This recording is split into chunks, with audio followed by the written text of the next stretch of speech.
Hello everyone. This is Emerson from a couple of months after this episode was recorded. Just to let you know, the next episode will be our Q&A episode.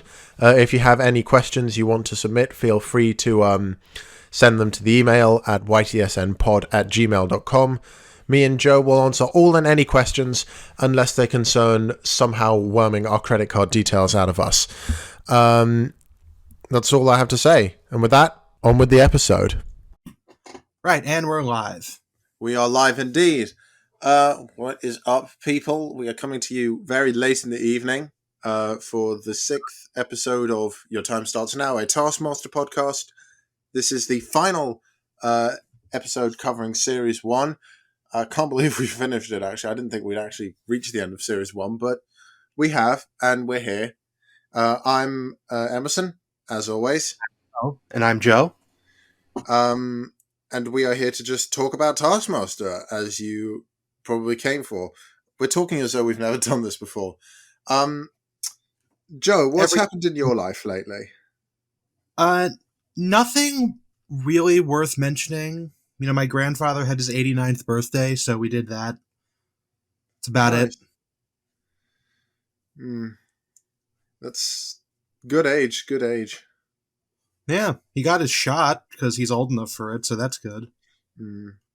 My nan, who's turned 79 last year, has either got hers or is getting hers in the next week or two. That's good. So, yeah, good times, I guess. COVID cases fell quite drastically in this country, but deaths are still quite high at the moment. I've been practicing self-care by not giving a shit about the news. Really? I wish I could not give a shit, but I just can't. I'm forced to acknowledge it, but that doesn't mean I have to care. Fair enough. But, yeah. Also, sorry, I'll just say I have recovered from my cold that I had last episode. I can't say whether or not you outpoured your support because we have not posted any episodes yet. But we shall do soon. Let's. Yes, and I'm just going to do this now so that I don't have to keep saying it and alcohol poisoning our audience. If you would like to reach out to us with any comments or concerns you might have about this show, please email us at ytsnpod@gmail.com. Well, the audience will probably get alcohol poisoning. Oh, I have one more thing to add. Yep. So, you know, I'm a fan of The Masked Singer. Well, the UK version, my local version, is currently airing right now. And there's one character or costume that everyone's talking about. It's the Viking, because it's basically, spoiler alert if you haven't caught on, it's the guy from Aha who sang Take On Me. Really? The lead singer of Aha? I guess he doesn't have anything else to do. Good. He hasn't unmasked yet, but we know it's him. And to top it off, his character Viking on the show actually sang Take On Me in the most recent episode at the time of recording. Oh my god. And the panel still couldn't work out it was him. How do you know? Has he tweeted it or something?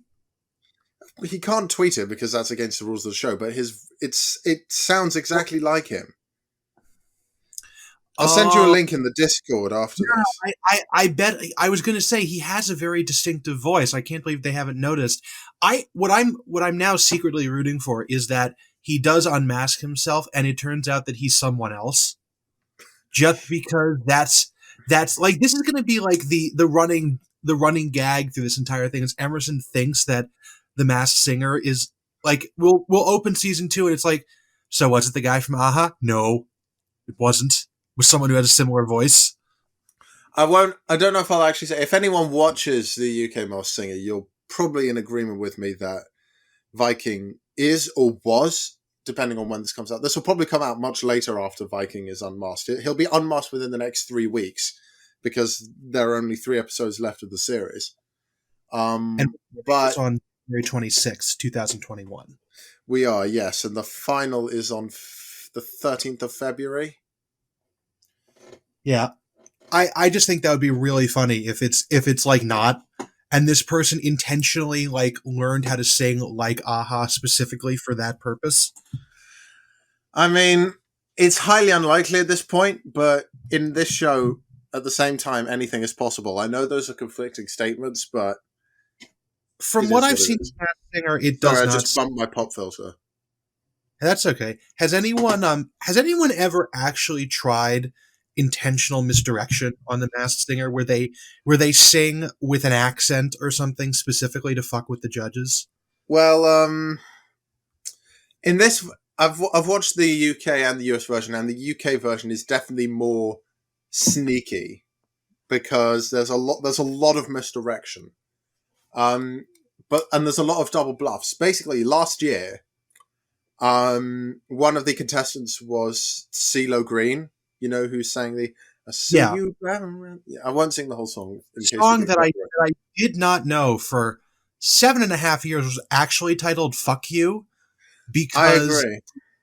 I did not know that because the entire world had decided that the radio edit was going to be called "Forget You," and he did it entirely well enough that on the radio version that it never became apparent that he was just covering up a foul word. I totally agree. But anyway, what CeeLo did was everyone thought because the American version like started a year before the British version. So everyone thought that CeeLo Green would be on the American version. And so Oh, CeeLo decided to trick everyone by going on the show, but not the version of the show everyone thought he was going to go on. that's sneaky. That's proper how to do that. I And also, sorry, can I just add Yeah. on to that? There's two instances where CeeLo was super sneaky. One is in one round they do 2 lies and 1 truth.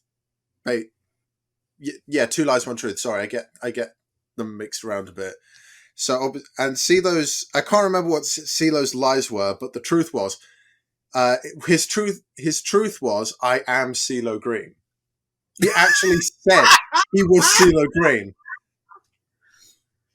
That's amazing. It was amazing. I laughed myself hoarse when he did it.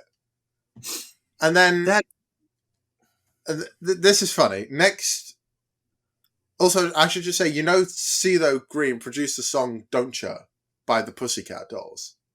vaguely. I'm It's I'm the one not. that goes, "Don't you wish your girlfriend was hot like me?" That one. He did? I Yeah, didn't he know did. that was by Funny thing is, CeeLo. that song's actually a cover, but I don't know who the original artist is. But anyway, CeeLo I'm gonna look that produced up. the Hold on. Pussycat Dolls version of the song, and he's actually covered it numerous times himself. And then he performed it as the monster in the week where all the songs were clues to the singers' identities. That It was, was this a cover? I don't think this was a cover. I think so. This is CeeLo wrote this song in 2004. It reprises the hook from the Sir Mix-a-Lot song "Swass," but it is not actually a cover. Hold on. Because I'm looking at the Wikipedia article. But on the I topic could of have the Masked sworn Singer, I could have sworn it was a cover. a lot of people have probably covered it. On the subject of the Masked Singer, I really think it's kind of interesting how some of the biggest shows right now are all Korean exports because the Masked Singer was originally a Korean game show. But I Yeah, will it say is. that I'm very annoyed that the best Korean game show has remained in South Korea, which is Please Take Care of My Refrigerator, or as it's shown on like Netflix in weird order, Chef in My Fridge, which is a fantastic concept actually, in which they have a bunch of celebrity chefs sitting around a table. They all shit talk each other. A celebrity is brought onto the show. The chefs then proceed to razz the celebrity, and the celebrity is allowed to razz the chefs.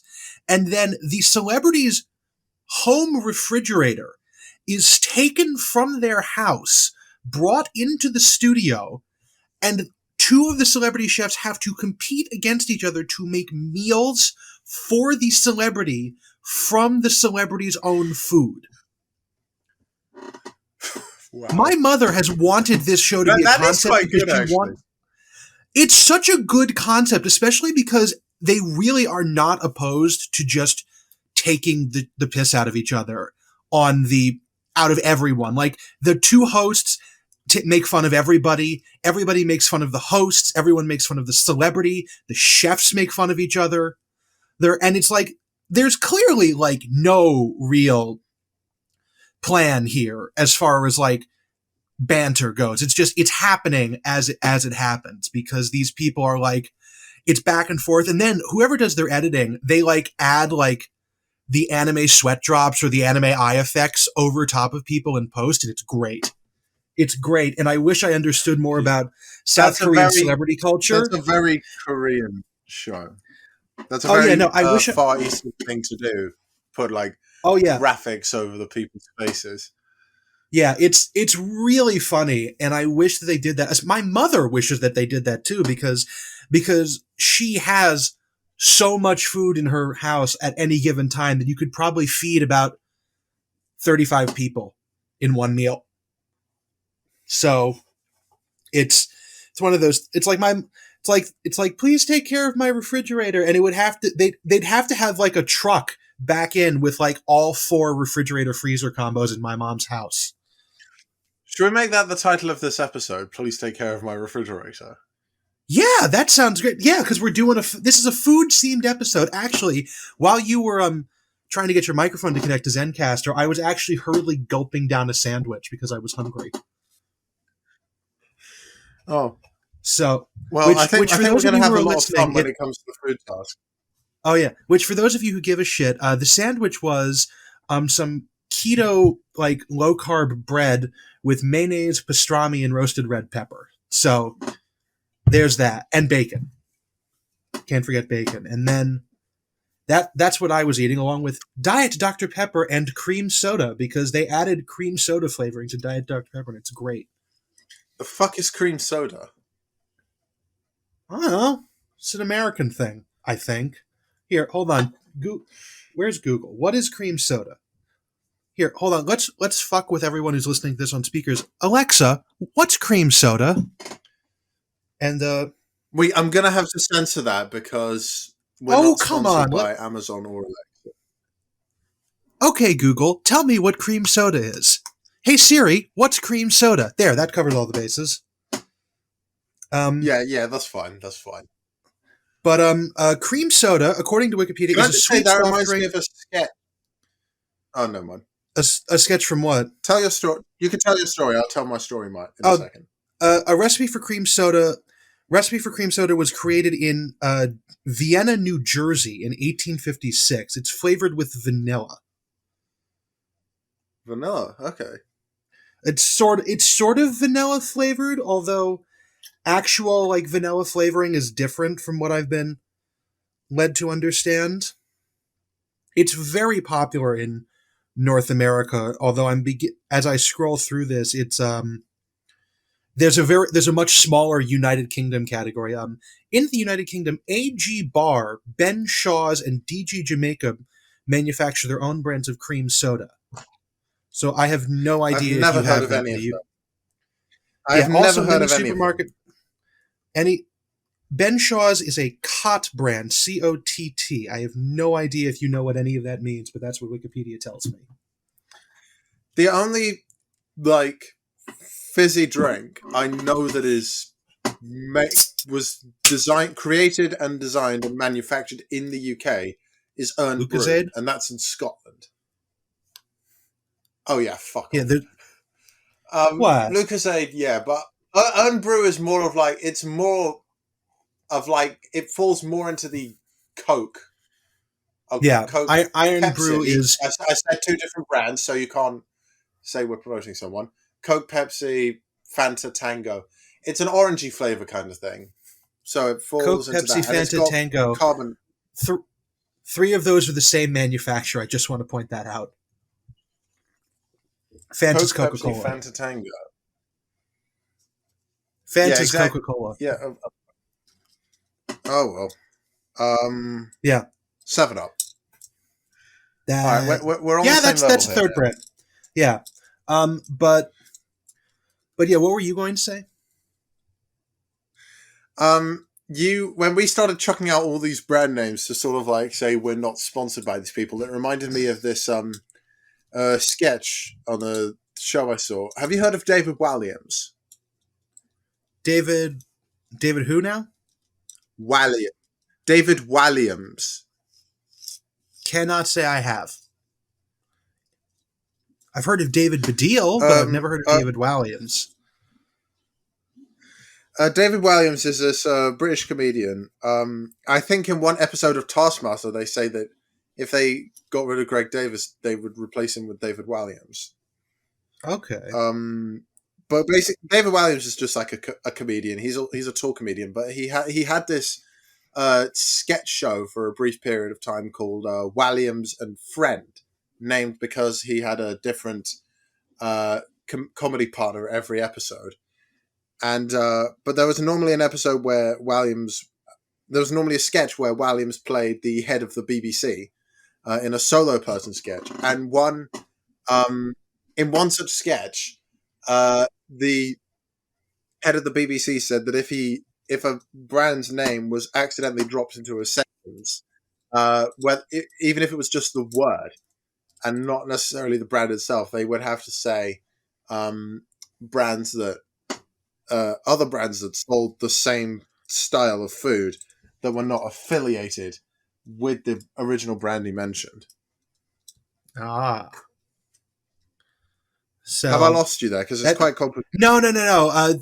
Copy how products are allowed to be shown on British television is a fascinating look into a culture that isn't mine, because in the United States, television, OG TV back in the 50s was openly sponsored by like companies. Like there was, the Tide washing detergent comedy hour starring Dick Van Dyke, or the Flintstones was honest to God sponsored by cigarette companies. So I saw that, and it's amazing how times have changed. Yeah, so like if a more recent you can never get away with a character in a children's film smoking anymore.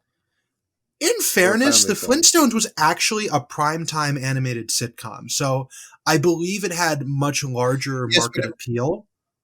But yeah, I totally get that. No.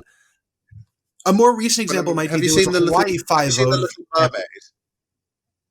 Have I seen The Little what? Have you seen The Little Mermaid?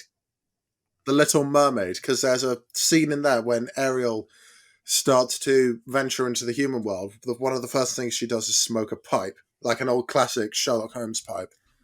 Oh, if I have seen that, it's been many a decade. But and The Little Mermaid came out in '89. Yeah, I was not one for I was one for Disney films, but it trended much towards Toy Story, Mulan, that sort of stuff. That was a little bit before my time, just because my parents would buy the VHS tapes. But yeah, then I was into a lot of things that were before my time. No, I was too, but in stuff that I've watched, there's a very weird gap, because it's either stuff that my parents would have bought for themselves and then I ended up watching, or stuff that my parents bought for me once I existed. And there must have been a very brief period of time in which they didn't do either of those things. Right. It's very strange, because my older brothers had grown up just enough. So how many brothers maybe do you I just have? Didn't 3. 3. Yeah. And 2 older, 1 younger. Oh, so you're third born. Yeah. I only have one sibling. Yeah. I have a younger sister. Oh, what's that like? It's difficult because she's 15, so prime teenage time, and she's incredibly difficult to handle. I'm sure she'll love that when this eventually makes its way to your household. This episode, too. I mean, she knows it. She knows it. She doesn't care really. Oh God! But really, that's all that's got in my life. We've been bantering for nearly 20 minutes, so yep, 19 minutes 56 seconds. So on to the first prize task to the last prize task of the first season, in which we have the most satisfying item. And this is a good category, I think. I'm going to let y'all know right up front that I have a very different definition of satisfying than Greg Davies. So we start off with Tim Key, who brought in a fish chowder in a crock pot, which apparently he made that several days ago. As we call it. Well, it actually said crock pot on the label. That's why on the machine, because they had a cut to it.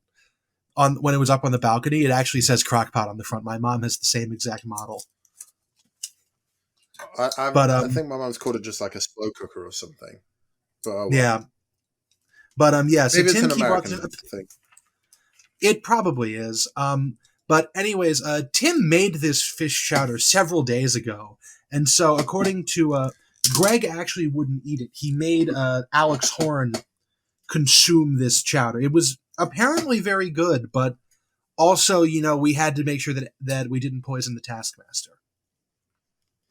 Yeah. So not off to a great start. I like to imagine that Greg walks around with Alex on like a lead. Yeah, that he ties him up whenever he goes into a shop. Don't give them ideas for how they're going to do commercial breaks in the next couple of seasons. Next up is it's all just going to be it's really just imagine. What I like to imagine is there's string puppets of Greg and Alex, like marionettes, and the string puppet of Greg is attacking the string puppet of Alex. But then the camera pans out, and Alex Horn is holding both of the puppets. That's basically what the show is. Yes, that is exactly how that works. Then we have Romesh, who has brought in a modified vape pen, which I hate vape culture. I hate everything about it. I hate the people who vape. I hate these stupid things. I hate the way they smell. You want to know what I really hate? As in, like, about vapes, is that the people who vape, and if this isn't you, good audience, because you're not one of these people. But if you are, just because it's not cigarette smoke doesn't mean you can vape in my house without asking me. Okay? Can we get this through your heads? What? I've got a secret to tell you. Do you vape? No, I don't vape. But I have some friends who do, and they if you're a friend of mine and you vape, obviously you know who you are, but please don't take anything this guy says seriously. But yeah, please don't vape in people's houses. Because but nothing against you vaping in general. They're always. He's got me at gunpoint to say this. Yeah, these people are never the kinds who do it to quit smoking. These are the kinds of people who do it because it's cooler than smoking, and so we're at that level of personality. At least in the college age, people that I know, and it's. Can I just clarify? Really, I did not tell Joe really to say annoying. This. No, this is my thoughts on vaping. I went to university as vape culture took off, and so I am therefore exposed firsthand to what the hell is to the stages of learning what vaping is what the hell is this? Why does it smell like cherries? Why are you imitating a steam locomotive? Why don't you just fucking smoke? Like that's the 4 stages of having to deal with vapors. That's a funny idea. If you vape, start making steam train noises as you puff out the vapor. Listen, if Romesh's vape was modified to make a steam train noise when he puffed on it, that'd be amazing. But it's not. It's just it's this stupid, ugly box of a thing that's like it's got a heating element. Like I like bulky ancient electronics, and this is dumb. This is dumb. You know, if you're going to vape, at least get something that has any modicum of form factor. Actually, this is 2015. This is when vape culture took off. So, Jesus Christ, Romesh. Just take Nicorette gum like the rest of us. I didn't smoke, but you know, just take like a pill or a patch.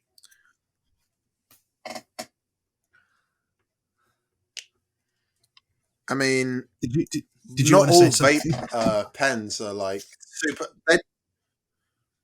I mean, I've got 2 things to say. First of all, not all vape pens come in like that big box with the little, let's call it, funnel sticking out. No, I absolutely know that. But some look, this one is. Some at a glance look like USB sticks. Yeah, those are the modern ones. Those go by a variety of brand names, all of which try to sell them to children. So we're not even going to mention those. But those did not start until after like 2017-ish, which this was filmed in 2015. So it was at that point in time mostly obnoxious boxes. Vaping took off. Yeah, which that's what really annoys me about this more than anything else is that not only does Romesh have this vape, but he's modified it so that it does different things. And it's like, I can't. It's such an annoying thing. And we are not an anti-vape podcast. No, especially because now that I think about this for a few seconds, it's only really a major annoyance to me because there was a guy I knew. And if you listening to this know me personally from college and that time, you're going to know exactly who this guy is. And you're going to be laughing because I'm ranting about him on a podcast. But this specific guy had no propriety whatsoever and did not seem to think that people might not want him to do or act in any way that he did. So he would just vape in my house and in my car. I stopped letting him into my house after a while. So fair enough. That was so it's mostly him that has negatively colored my entire view of vape culture. So good for him. Moving on to something much less controversial. Roshin brought an orgasmatron, and that is not what you think it is, because it's actually a head. It's a head massager, and it's not that either. It's one of those things that you scratch your head with, your scalp with, and yeah, my mom has one. My mom has one. I've seen a couple of them, and I've been made aware of them. I bet it feels really good. I don't have one personally, but that seems very satisfying. And then, but naturally, a few jokes about its name are mentioned. And then we go on to what Josh has brought. What Josh brought was a sticker album from the 2014 World Cup that is not only complete, it's also straightened and perfectly aligned, which I personally view this as one of the most satisfying things in the world because I cannot properly do stickers to save my life.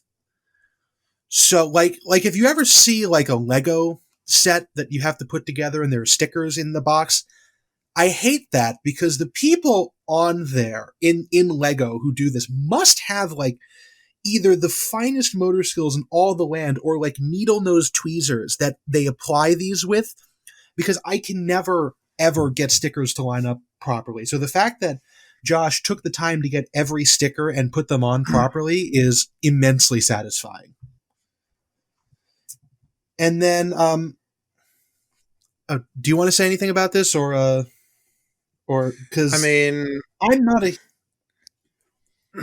I can't really remember the 2014 World Cup all that well. I do remember how Germany Brazil, sorry, tragically lost to Germany in the semi-final. I think they were down 7-1 6 goals. Germany. It's 7-1 Germany. It's Yeah. I love And then outrageous upsets and in then Germany sports. went on to win. And then Germany went on to Yeah, win the 2014 yeah. World Cup. Actually, one of my favorite comics about that World Cup win is there's a it's a newspaper comic where it's Argentina is represented by a piece of paper, and it's like rock, paper, and scissors. So Argentina's a piece of paper, Germany's a pair of scissors, and Brazil is a rock. And it's Argentina just looking as like Brazil has been cut in half by a pair of scissors with the German flag on them, and it's going like, shit, fuck. Oh dear. Because they clearly had no chance. And then so that was hilarious. And then finally, speaking of balls, and Frank Skinner brought a stress ball from an insurance company. Now, stress balls I like. I like the little rubber balls that you can squeeze, except Frank's is distressing. Because Frank's is from an insurance company, which is fine. It's a branded little piece of tat. It speaks. Yeah. It speaks to you. You squeeze it and a man's voice comes out, which, as Greg put it, this is basically a dead man's voice trapped inside a sphere. So this is much worse. Did you find out who the man was? No. Did you find out who the man was? Because I Who did. is he? I couldn't quite hear what the voice was though.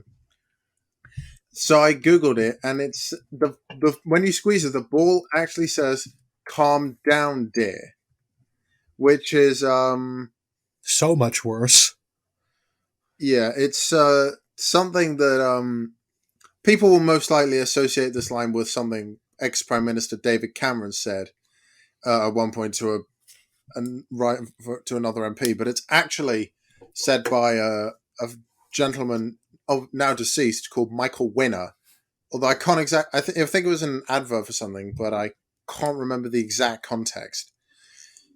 So this is all I can literally say is, a dead man's voice trapped inside a sphere.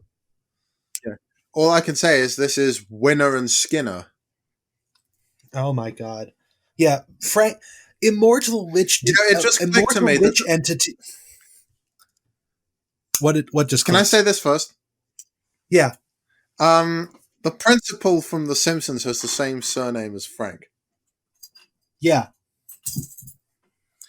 Although, if you want to go into Simpsons lore, apparently Principal Skinner took his name from a man who served with him in Vietnam, and then he died, and then everyone else every single fan of The Simpsons thought that episode sucked, so they've never mentioned it since. But anyways, it is very appropriate that I didn't actually find that out until a few hours ago.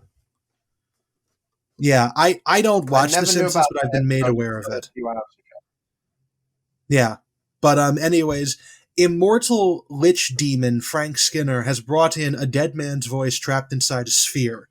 This contrasts nicely with the tears of the innocent that he previously captured, and the soul of a 1-year-old, and the amalgamated 55-year-old that he created out of two 27-year-olds and a 1-year-old.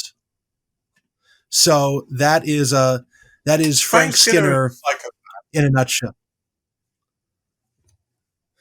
Frank Skinner has been a phylactery. On this earth so long, he's turned into a psychopath. Yeah. Frank Skinner developed a phylactery out of boredom. But anyways, Frank that Skinner is walked with No, dinosaurs walked with Frank Skinner. There's a difference. Before we do the scores, we need to do this with more prize tasks in the future. What would you bring in?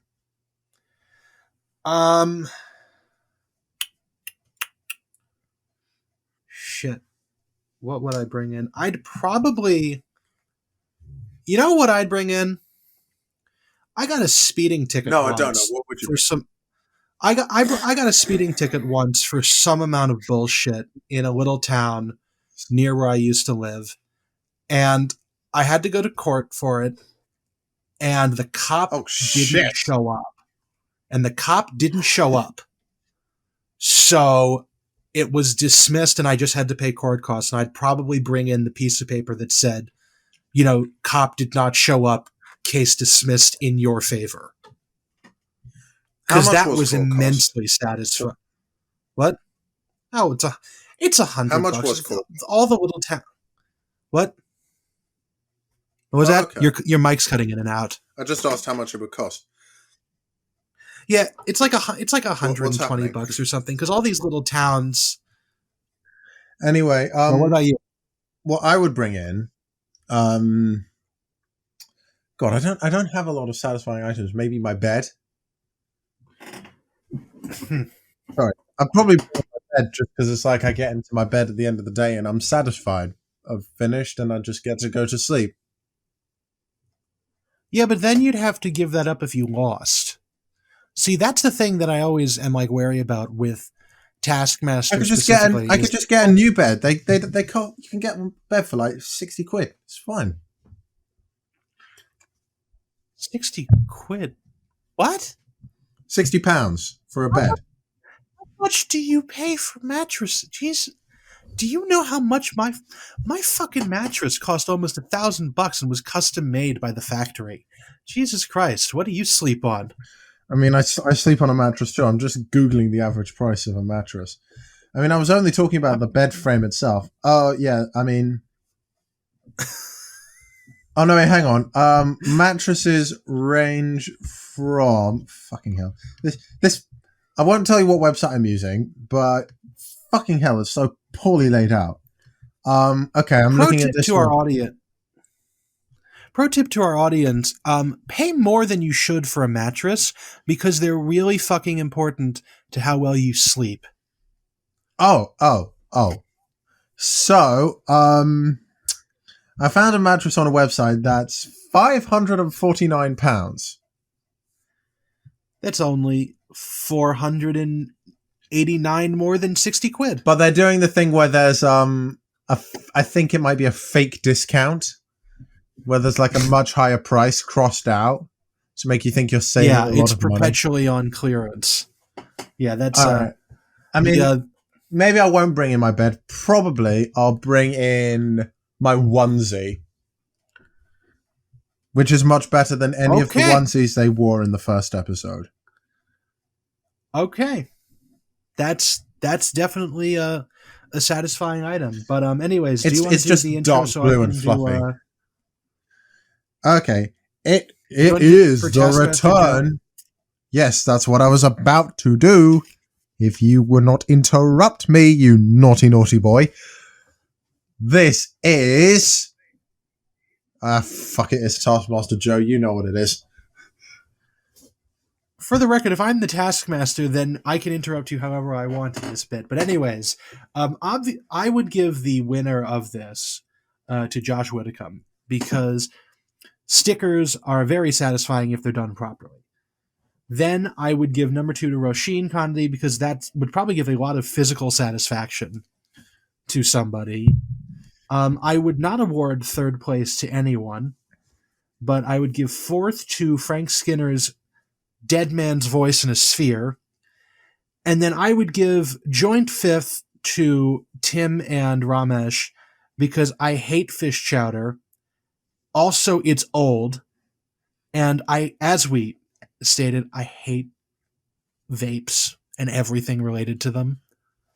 So, also, no, you get 1 point because you technically brought in an item. Okay, so I think we should quickly say the actual scores. So, Tim Key got 5, Josh 4, Romesh 3, Frank 2, and Roisin 1. All right, my turn to talk about this next task. Although I'm quite scared to do so because the task is get the lowest mini golf score using eggs. Scores are calculated shots times eggs times minutes, and the thing is, I did a lot of Alex Horn's maths afterwards. It was quite hard to do the maths because it said shot times eggs times minutes. Excuse me, but a lot of the times have seconds as well, and I'm not sure how they were factored in. I just wrote down what they got. Fair enough. What Alex and Greg said at the end. Also, I'd like to point out that there is the introduction of the jazzy Taskmaster music at the beginning of this task, I believe. Okay. There's or in this task somewhere, because I've written down when I hear like a new music cue. And if this isn't the first time, it's one of the only times this season. All right, so right out of the bat, we have an iconic quote from Mrs. Roisin Connerty.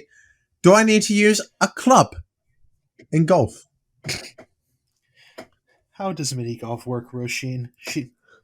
She asked that. Do you know, also, I'll tell you, a lot of the things that are said in this show remind me of other things. And when Roisin said that, she reminded me of, have you heard of a film called Johnny English Reborn? Heard it, never watched it. It stars. I am aware of the characters Johnny English. It stars the Rowan Atkinson who plays Mr. Bean. Yeah. And basically, it's a scene in the trailer, but Johnny English is playing golf in a golf course owned by an English country house, and he says to his assistant, I may not know much about golf, but I know how to hold the bat. Oh my god. Although, actually, cricket bat holding and batting is actually pretty similar to golf in an abstract way. It's definitely different than how you would hold a US baseball bat. I guess so, but in cricket, you're trying to hit the ball, a target that's moving. In golf, your target is stationary. Well, yeah, but wouldn't that make it easier then to hit it with a cricket bat? Because golf is hard. Doing golf is hard. I have an old set of clubs, and I'm shit at it. My dad is a big golf addict. My dad, if we weren't in lockdown, he would be out playing golf. Yeah, I play a couple of times a year. I have power but not accuracy, and I think giving me a cricket bat would not do anything substantial to my score. What's your handicap? What I've always wanted, actually. Oh, I don't know. Yes. But honestly, what I've always wanted to have as a golf game, because I really like mini golf, is I've wanted medium golf, where you have a full set of clubs, like drivers, wedges, everything, and it's on a golf course, but you have to go through mini golf style obstacles. Okay. Like you've got to do a 200-yard drive through a windmill and like up a set of stairs.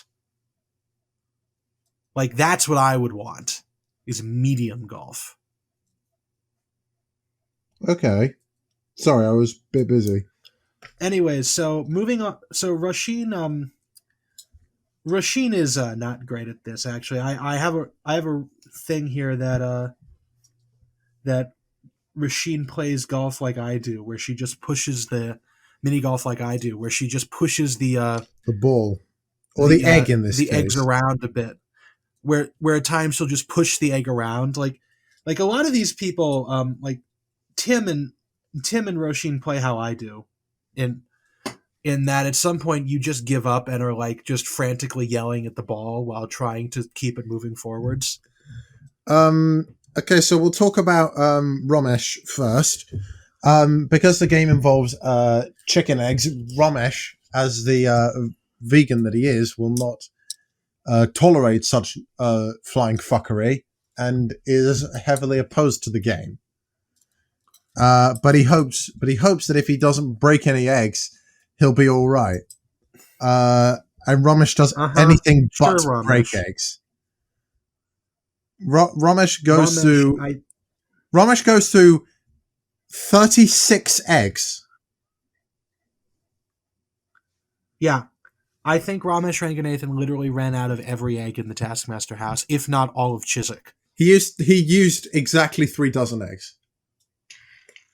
Oh my god.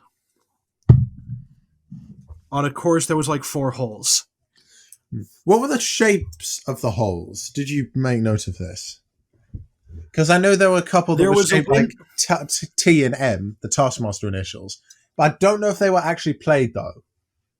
Or was it just like... I think there was one that had a right angle in it. There was one with a jump. One had a windmill. And then a third one was...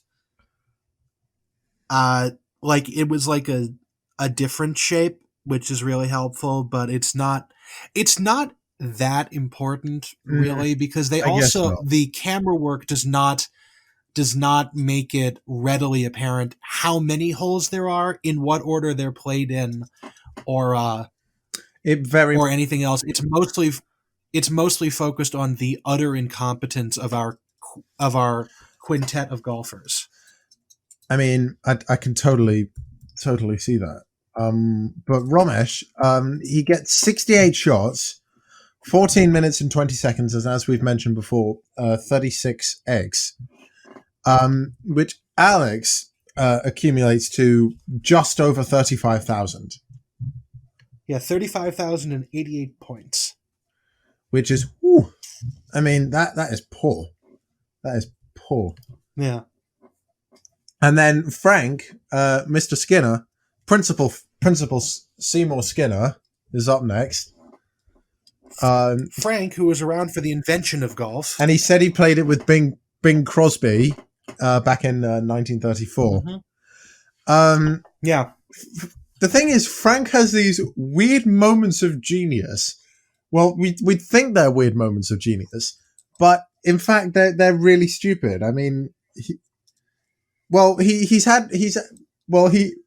here's what I mean. In this task, he suggests that by hitting the egg on the the pointy bit, like where it's supposed to face upwards, it won't break, because if you take a regular chicken's egg.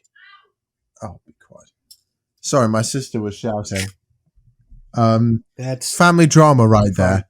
But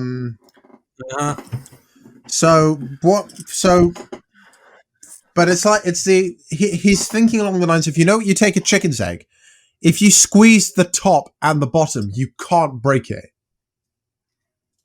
I did not know that. I assumed that was bullshit, because chicken's egg very weak, large hands very strong, crush egg like small egg.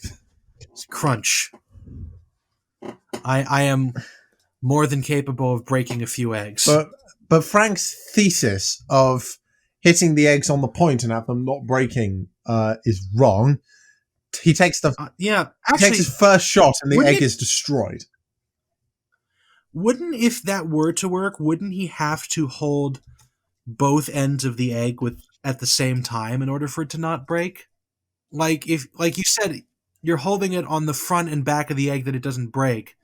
Maybe it would have worked if he'd wrapped the egg so it was under some sort of tensile strength, but also that's dumb, and why are you putting this much effort into an egg? Just fucking boil the egg like someone tried to. We'll get to that in a second. Frank makes it round in a total with 32 shots in 7 minutes, and he only gets through 5 eggs, and his total is 1,096. Mm-hmm. Roisin, the person who could rival Tiger Woods as the top golfer of our generation, Roisin Connerty, pretty much sweeps the egg around the course. But she still does better than Romesh. I didn't have a whole lot to say other than Roisin. She totaled 40 shots, 4 minutes, 6 eggs, giving her 1,000. Roisin Connerty noted she is on par with Tiger Woods in scores, but is on par with an average 4-year-old in knowledge of the rules of golf, as we will see. Can I just emphasize, if you're doing the maths for these along in your head, why? Yeah, why, of course, but they're not exactly quite what you'd expect. But this is how Alex Horn worked it out. So, fuck knows, it's Alex Horn. It's like Alex Horn basically speaks a different language. Mm-hmm. Alex Horn units of language. Alex Horn is like an alien who learned English from watching and listening radio and TV programs from the 1950s. Yeah, basically. And then onwards to Tim Key, which the poet and the eggs. The poet and the egg too.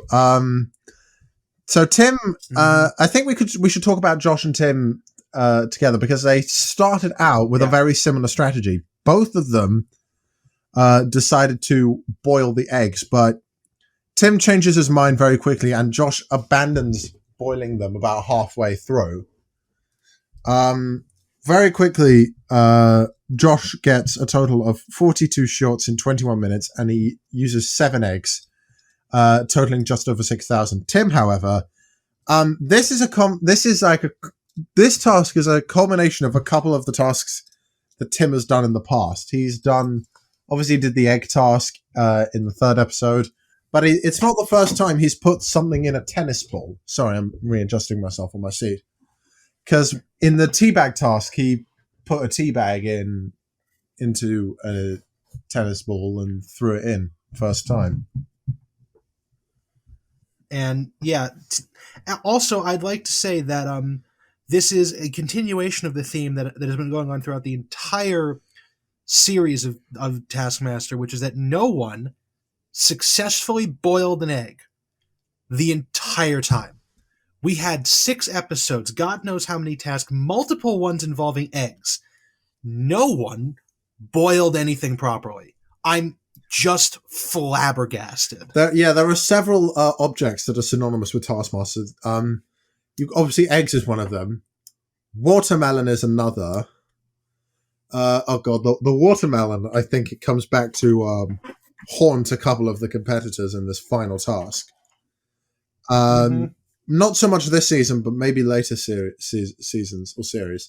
The rubber duck. Rubber ducks become very synonymous with Taskmaster at some point down the road. Yeah. Yoga balls, I think, as well, become quite synonymous. I think that we'd have a harder time listing things that happened in Taskmaster that aren't synonymous with it than things that are synonymous with it. Yeah, I agree. But basically, if it's an object that's appeared on the show, you can associate it with Taskmaster. Also, I'd like to point out that Josh Widdicombe putted in a fragment of an eggshell on the last hole, and this is somehow treated as acceptable, which it really shouldn't be. No, I mean, Josh Widdicombe has notoriously been known to persuade the Taskmaster to... Yeah. Obviously, this is... Oh, yeah. This is series 1, so obviously everyone's a little bit fresh, but it's still... It still is what makes Josh Widdicombe the greatest Taskmaster contestant of all time, because he had that advantage basically. But Tim, another thing to note about Tim is that he takes off his tracksuit top to reveal his white shirt, which is horribly creased, and his tie, and he uses it as a landing pad for his tennis ball egg, which is not a bad idea to sort of like cushion the fall and prevent the egg smashing on the inside of the ball. Tim totals 39 shots in 10 minutes and a total of 3 eggs for a final score of 1,200. And Josh Widdicombe did much more than that, got a final score of exactly 6,000. So the scores are Roshin amazingly wins the task in all 5 points. Then it's Frank, Tim, Josh, and finally Romesh. Meaning the scores at this point are Tim is on 8, Josh, Frank, and Roshin are on 6, and Romesh is behind on 4. Although mentioning that Roshin got 1,000 points, Roshin was very concerned by this because, as we stated, Roshin doesn't know how golf works. So Roshin totally thought that she had the lowest score and was therefore losing.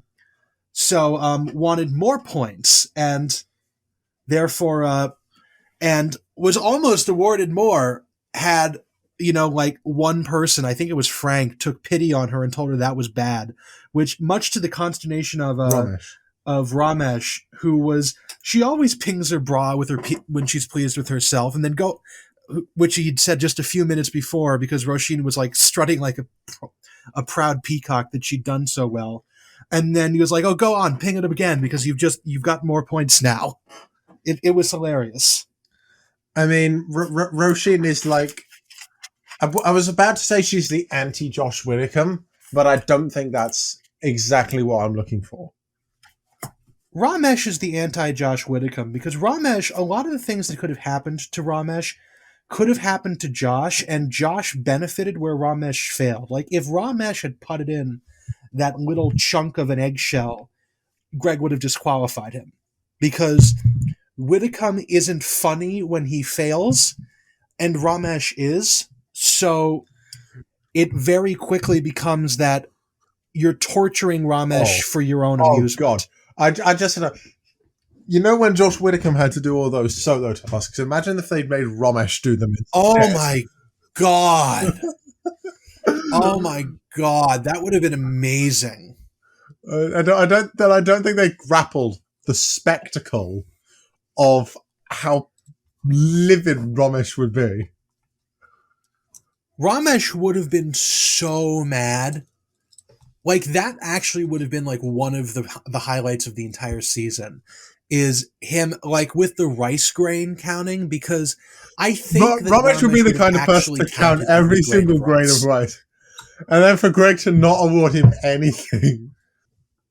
Because I mean, like John, or he'd be very upset. No, Greg would have awarded him 1 point, and then Romesh would have been so upset that Greg would have gone, "Oh, in that case, I just won't give you any," and that would have been so much worse. God. Oh God. Oh God. God. I think if this wasn't season 1, I think they would have given that task to Romesh, just because I don't think they knew how angry he would be. Oh God. Like, they didn't know what this would bring out in people, because the Alex Horn and the showrunners are constantly surprised by the competitive emotions that are brought out in people by this show. You know what I think would happen? You know when Josh pointed out the Romesh's hat from the second episode might have just been thrown by a random stranger over the bus. I think Romesh would have just stared that way. No. This would maybe. I think that would have been for the first test for counting the baked beans. But by the time we got to the rice, Romesh would be in full. There was no box mode. Like, he would be so animatedly upset that, like, there could have been just an entire 25 minutes of Romesh explaining how he deserves more points because he counted every fucking grain of rice.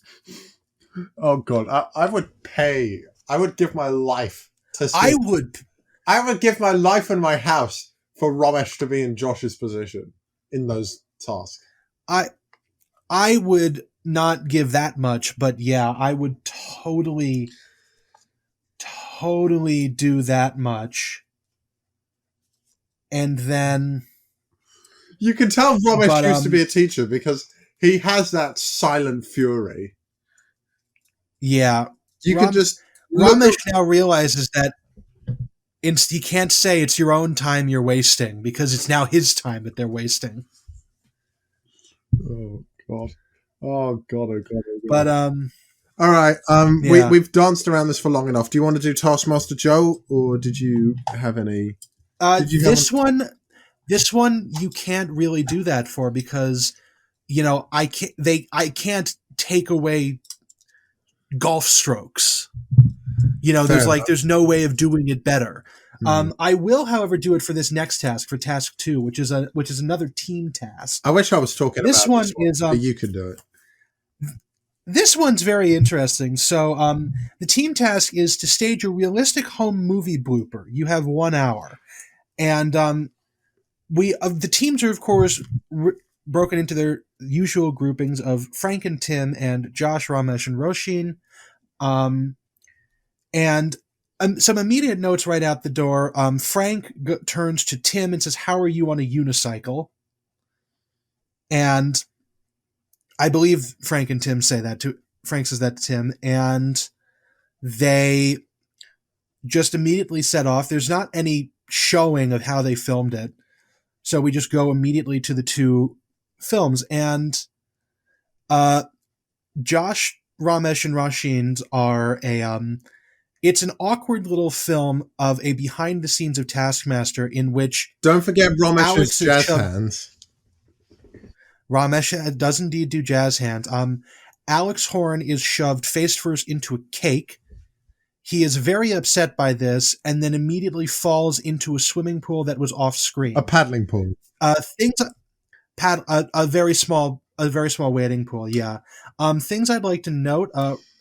Their cinematography is awful, which Roisin excuses as being like the Blair Witch Project, which it's not.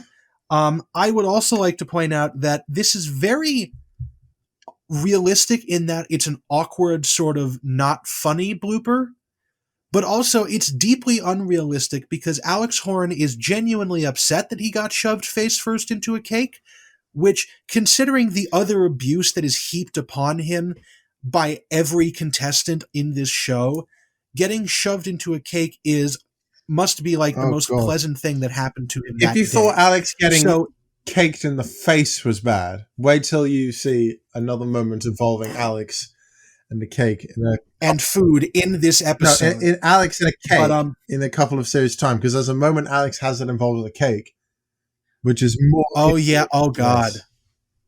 Oh god! Yeah. You know it, but yeah, I do too. But I just feel that Alex would not even be fazed by being shoved into the cake, and the upset there would have been much better suited to having literally anyone else. Which, like, if they'd shoved Roisin into the cake, it would have been funnier. Because Roisin you could see getting upset. You could see Romesh getting upset, or Josh, not Alex. Also, the pool just sort of came out of nowhere and there was no reason for it. Yeah. I think and it was the fact that this all happened just to really poke fun at Alex. Yeah. Also, everything in this happened to Alex Horne, and there was no need for it because it's supposed to be them filming a blooper and them being involved with it. Alex is basically a crash dummy. That's all he is. Alex is a crash dummy, and he was the focus of this when it should have been Josh, Romesh, or Roisin. Moving on to Tim and Frank, they at least tried to have some sort of narrative story. I really liked this, and I'm in agreement with Greg. I want to see more of these two. Yeah, they are playing two men named Brad and Jeff who are decorating for some events. Tim is playing Brad. Jeff is played by Frank. Yes, they are planning for some event which involves hanging bunting with little Union Jacks on them. And who was Tim was on the ladder. Yeah, Tim was on the ladder because Tim was on Frank the ladder. is probably on his 47th set of artificial hips and needed to stay off. And so he can't do that. And so he falls off the ladder, and a very bad set of camera work that's actually very realistic because no one ever films the moment of impact in amateur footage. They pan the camera away, and then when it pulls up, Tim Key is face down is like buried up to his waist in dirt. It's just legs poking up. It's obviously a mannequin, but it's really funny. However, as Greg would point out, and you can see how the stuff. Yeah, it is very funny. As Greg points out, you can see when the camera pans away that what they've actually done is Tim has jumped onto a crash pad, and then the cameraman, Frank, has actually taken 2 steps to the side and filmed a second ladder that has had the mannequin pre-prepped in front of it. I thought that was very funny, and it's a very, interesting take on the blooper, because I definitely wouldn't have. Well, they thought, what if the blooper film had a blooper in it, like Blooperception? Yeah. That's nice. They definitely didn't plan for that, because it's just pointed out. Also, I love how Tim and Frank just sort of shook hands when the film was over. Like, it was like, well done, man. You did a good job, basically. They did do a good job. It was very good. I think it's very inventive that they actually decided to go for like an entire storyline with Brad and Jeff. I would not have considered doing that, but we don't have to do Taskmaster Joe for this one because I agree with the scores that Greg gave, which is that 2 points to Tim and Frank and no points to Josh, Romesh, and Roisin. I also agree, which means the scores are Tim's on 10, Frank's on 8, Josh and Roisin are on 6, and Romesh is on 4. Now, we come to the final... This fucking task. This godforsaken task, which we actually thought we'd try and do ourselves. Well, at least the sort of prepping side of it. But let's talk about the final pre-recorded task of the series. And I actually think they should... I think they should have not had the live task. As sad as it would have been for the audience, I think they should have not had the live task and just have this as the final task. Yeah. So...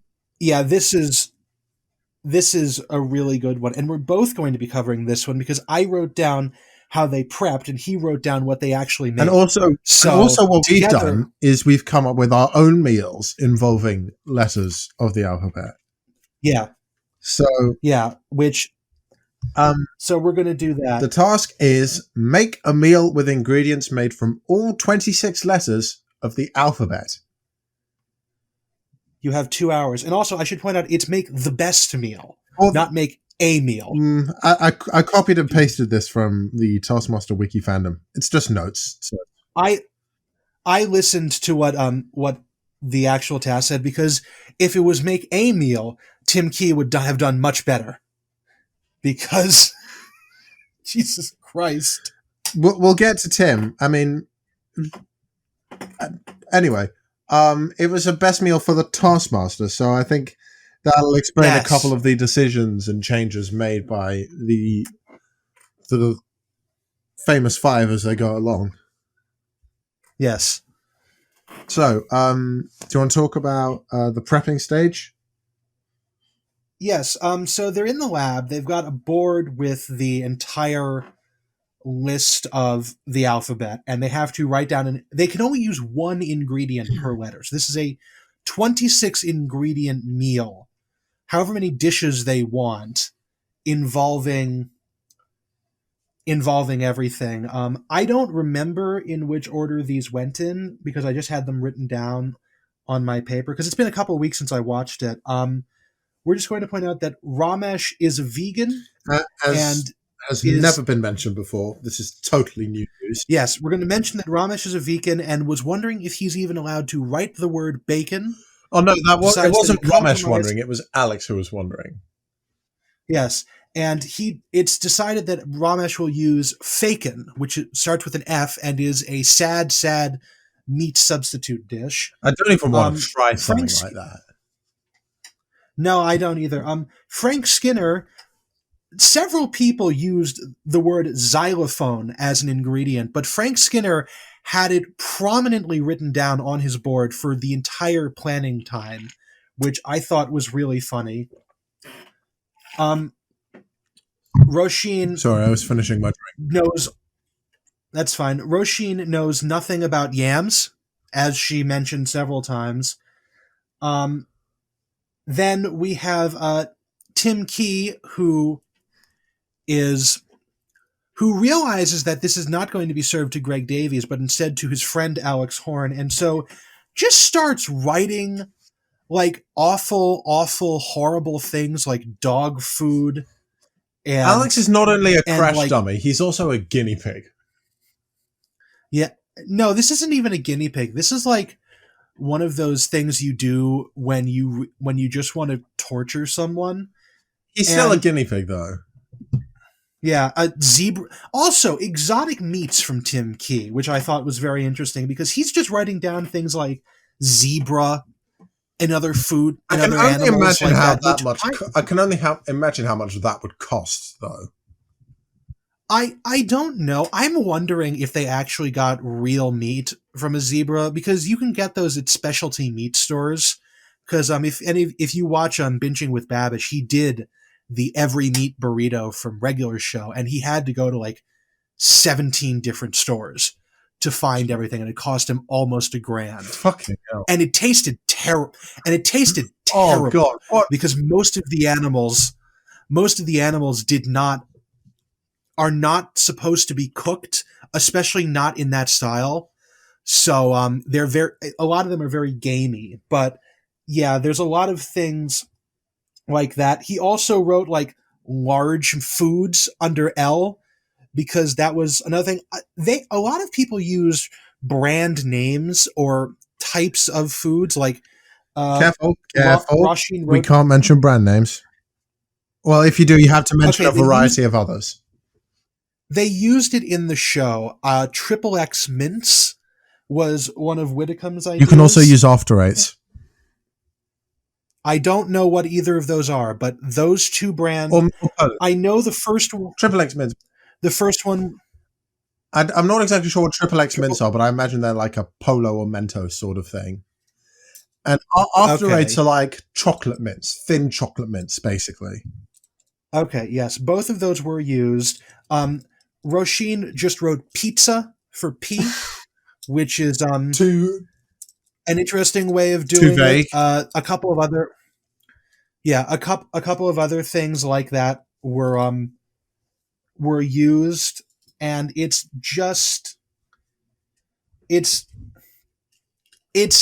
it's what would happen if you didn't put any thought into this, or if you like. I actually went through and I tried my damnedest to make sure that it was nothing that was already a food. Like, this was all dishes that had to be put together. Okay. So I used ingredients, but I'm interested to see what you did, because you might have gone a different way. Is this in prepping for our own meals? Yeah. Although I did write down a couple of things that I would say are borderline, but clearly I tried my best. I did this. You can tell in what I've written that I tried to not mention any specific brands. So I didn't either. Although I would like to point out that I did mine before I watched the task. Like, I watched them get assigned the task and then did it, and so I was not influenced by decisions to use brand name mints and whatnot. Okay, so before we talk about what we did, should we talk about what the contestants did? Yeah, this is going to be a bit of a grey area to talk about, because there's so much going on in this task that we might get some stuff wrong. So please bear with us. Yeah, the editing in this did not make it abundantly clear what everything ended up being. This was much more focused on, Alex Horne actually has to eat this. Okay, so we'll talk about Roshin first. Roshin has prepared, from what I've managed to piece together, the basic meal is quinoa, which I cannot stand, pizza and a cocktail. Do you have anything to add? Because I don't have anything. It definitely specific ingredients. It's definitely edible. It's definitely edible, according to Alex Horne. The letter U stands for umbrella, and the drink was vermouth and red wine, which sounds absolutely awful. But Alex said it was quite nice, and the drink itself is just called cocktail. Yeah. Which, as Greg does point out, I don't think there's ever been a drink just called cocktail. Which is quite a smart move. I'll give Roshin that. Yeah. Next up is Mr. Josh Whitcomb. In Greg's opinion, we get the two worst ones out of the way first. So Josh has done a very similar style of dish to Roshin. He does garlicky bread, not garlic bread, garlicky bread. So I think it's bread that resembles garlic. I think I need some help here. It's not bread with garlic in it. It's bread that resembles garlic, as well as a salad. I have most of the food that Josh produced surrounded in quotation marks. A salad, which I have salad. I cannot remember for the life of me. It's called a pizza. Another pizza like Roshin. I'm saying these like I'm absolutely livid with Josh, and to be fair, I kind of am. A pizza and a sundae, which I cannot remember is in. I cannot remember what is in any of these. It doesn't.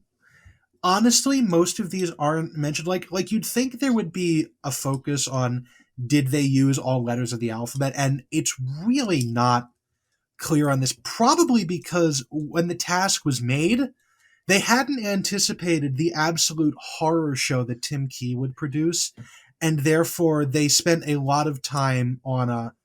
Because Tim Key produced arguably the worst meal out of all of these, and Frank Skinner produced the best meal out of these. Frank's meal is the best. That's not up for debate. Yeah, so a lot of time was spent on Frank, Romesh, and Tim, meaning that specifics like what went in this and how it all happened and did you use all the letters kind of fell by the wayside in favor of, oh my god, we really are going to watch Alex Horn eat dog food and hairy pasta. Yeah, but we'll get to Tim in a second. Yeah. Josh and Roisin did pretty poorly. Next up is Romesh. Now, before we start, I think we should stress that obviously Romesh took bacon off his list in favor of a vegan alternative, but he still had a couple of vegan options like eggs and ice cream, which was quite peculiar. I think at that point he was reaching, especially because if you are a vegan, which I'm not, I think it's more along the lines of the animal didn't suffer or died for this. Yeah. So it's if the vegan police would like to question Romesh Ranganathan, please don't write to us at ytsnpod@gmail.com. If that was your first drink, we thank you for still being with us. And also, Romesh's dish is made of a ciabatta with the bacon and noodles, a fruit salad on the side, and then I honestly, this bit, I was actually laughing at this bit because of just how awkward it was. Romesh just standing next to Alex Horn, awkwardly playing the xylophone. It's mood music. That's really funny. Awkwardly playing it's so funny. Awkwardly playing the xylophone as Alex is, and I might get a soundbite of that. But oh, you should do it. Oh well, it's like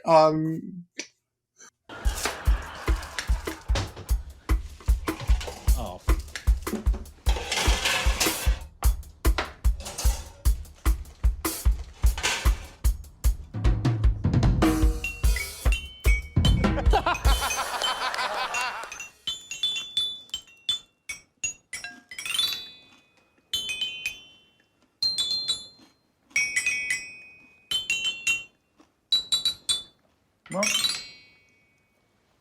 thank you. Ding, ding, ding, ding, ding, ding. Do you know? I'm going to keep doing this. Do you know what that reminded me of this time? What? Are you aware of a YouTuber / Instagram star called Ricky Berwick? Nope. Oh, no idea. Oh god. Basically, Ricky, he's got some kind of disability that means he can't walk or basically fully extend his limbs, but it doesn't let him bother him. But what he does is he goes to Las Vegas for a one-off special based on him, and the guy who's hosting it with, they're basically both sat on the floor on beanbags. And at one point, Ricky takes out a recorder and he starts... I'm sorry.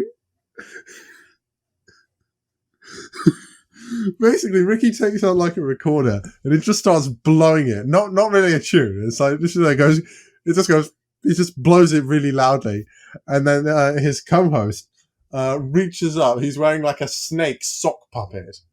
He just reaches up and like pretends that Ricky is charming the snake with what would ultimately drive people out of a room. Yeah, that's it is really funny. I'll send you I might send you a link, but I mean, Ricky Berwick is a very acquired taste in comedy. You have to be okay with a couple of disgusting things and some very strong jokes. Yeah. And I do like that Romesh also used a xylophone, but I am going to knock points off of him here for not having the xylophone be edible. because I'm really like non-edible Things bits of should this. not count. I feel are not. Yeah, like Rasheen's umbrella is not an acceptable thing. I think when I was making this, I think I came up with an interesting alternative for X, although we'll get to that in a second. I came up with one too, which I think you'll enjoy. I think I will enjoy it. Anyway, so let's not dwell on Romesh anymore. Let's move on to, without debate, the best meal, and that is Frank Skinner. Frank Skinner. So Frank used rabbit meat, I think. Yeah, he made a rabbit stew, didn't he? Yeah, and he named it Watercress Down, which is quite funny. Yeah, because you've heard of Watership Down. Yeah, that's you've heard of Watership Down. Yeah, I've never read them, but I'm aware enough of the setting to get the It's joke. like a violent children's book. Oh really. yeah. Yeah, Like British animal children's books are always a hoot to read about because it's always like, and then half the characters died violently. Yes, that's basically what Watership Down is. And then then he made a beef au vin, which was a van cut out in the shape of beef, which had some. What was in the middle of it? That was really. Was it? What was in the middle of it? Sorry. Oh God, I don't remember. And potatoes, maybe. Might have been, but it was a very clever. I love the puns, and I think it was Frank who did this, but he had ugly fruit salad, and ugly is a type of fruit. Yes, he did. And to match with the pun, it was very like messily laid out, but it worked. Yeah, and Frank's also wearing an apron in this, which looks adorable on him. Oh yeah, Frank looking like a 12-year-old. Because I had that written down. No, I don't, but I assume it'll be Frank Skinner looking like a 12-year-old boy again. And Frank Skinner looks like he dressed up as both his mother and his father at the same time. Oh, good, I've killed him. Anyways, I'm okay. Then Frank also had a xylophone with his meal, but unlike Romesh, the xylophone was actually edible, which is really impressive considering that, I was not expecting that, but it's chunks of fruit arranged in the shape of a xylophone. That's fantastic. Or the xylophone is like a plate or something. It's really well done, and I honestly out of everything, the xylophone dish is my favorite. I agree. I think that was a fantastically crafted piece of food that I think a Michelin star chef would be quite impressed with, dare I say. Yeah. What did Frank call the entire meal? Because it was also a great pun name, and I can't remember. I didn't write it down either. I'm such an idiot. But it doesn't change the fact that Frank blew everyone out of the water with his watercress down and beef au vin. But that is... Yeah. And someone who also used rabbits, Mr. Timothy Keanathy. Tim Key, the worst person in all of this. I'm actually I just took a screenshot of the edible xylophone, and I'm gonna send that to you. We'll make that the thumbnail for this episode on Spotify and stuff, because that's a lovely image. Mm-hmm. Yeah, it is a very lovely image.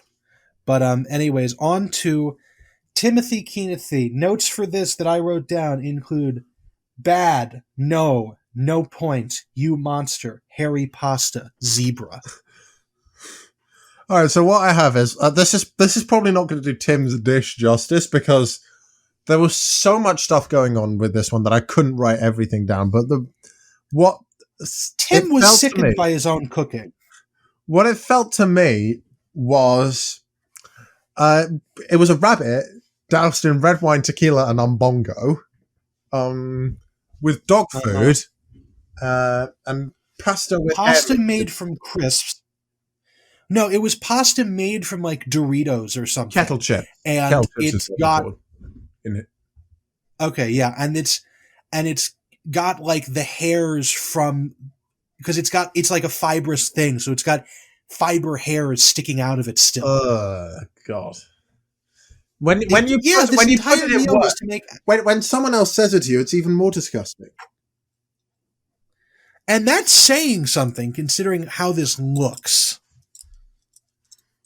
Like, I'm not going to take a screenshot of that, but it's awful. Oh God, yeah. I don't even know if I want to keep talking about it, to be honest.